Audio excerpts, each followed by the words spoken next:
Regional parties, Tipra मोथा हो, हमारा AGP हो, हम लोगों को टाइम टू टाइम बैठकर डिस्कस करना चाहिए, क्योंकि नॉर्थ ईस्ट में जो भी हो रहा है, आप मणिपुर में देख लीजिए या फिर बॉर्डर डिस्प्यूट्स देख लीजिए, या मेरे त्रिपुरा में जो भाषा के लिए जो सीबीएसई के लिए प्रॉब्लम हो रहा है,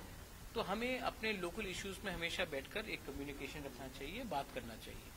तो ये मीटिंग आज था क्योंकि हम इलेक्शन के टाइम लुरिन आया था हमारे लिए कैंपेन करने के लिए, और यू ऑल नो दैट हम लोग ने फर्स्ट टाइम अपने फर्स्ट इलेक्शन में 13 सीट जीत के हम लोग आए हैं। तो मैं भी इनका धन्यवाद करना चाहता था। आज कॉटन कॉलेज में प्रोग्राम भी था, तो उसके बाद हम लोग मिले हैं और हम लोग ने वेरियस बात में डिस्कशन किया है कि कैसे इंडिजिनस लोगों को नॉर्थ ईस्ट में प्रोटेक्ट किया जाए, और हमारा कॉन्स्टिट्यूशनल राइट्स, हम जो गवर्नमेंट ऑफ इंडिया जो कमिटमेंट्स दिया था, जैसे कि क्लॉज 6 आसाम में हो, हमारे त्रिपुरा में हमारा लैंड राइट्स, इकोनॉमिक राइट्स, तो उसके बारे में हमने अपने बात किया और अच्छे तरीके से बात हुआ, पॉजिटिव बात हुआ। 2024 बहुत लंबा टाइम है, उसके पहले और बहुत जगह में इलेक्शन है, मिजोरम में भी इलेक्शन है, छत्तीसगढ़ में है, मध्य प्रदेश में है, राजस्थान में है, और जहां रहा मेरा बात, मैंने पहले से बहुत क्लियर रखा है कि मैं अपने इंडिजिनस लोगों के लिए फाइट कर रहा हूं,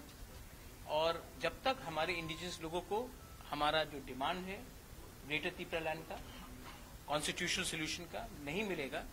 तब तक हम लोग अपना इंडिपेंडेंट लाइन लेकर रहेंगे। अगर गवर्नमेंट ऑफ इंडिया या फिर अपोजिशन पार्टी, कांग्रेस भी हो या सीपीएम हो या बीजेपी हो, अगर वो हमारे लाइन में नहीं आता है, तो हम जीते या ना जीते उनको हरा देंगे। ये मेरा पॉइंट क्लियर है, उनको हमें हल्का नहीं लेना चाहिए। We have been waiting for a very long time, और हम आशा करते हैं कि कुछ होगा। अगर नहीं किया तो हम अपना आंदोलन शुरू कर देंगे। वो उनका व्यू है कि नॉर्थ ईस्ट के लोग उनके साथ हैं,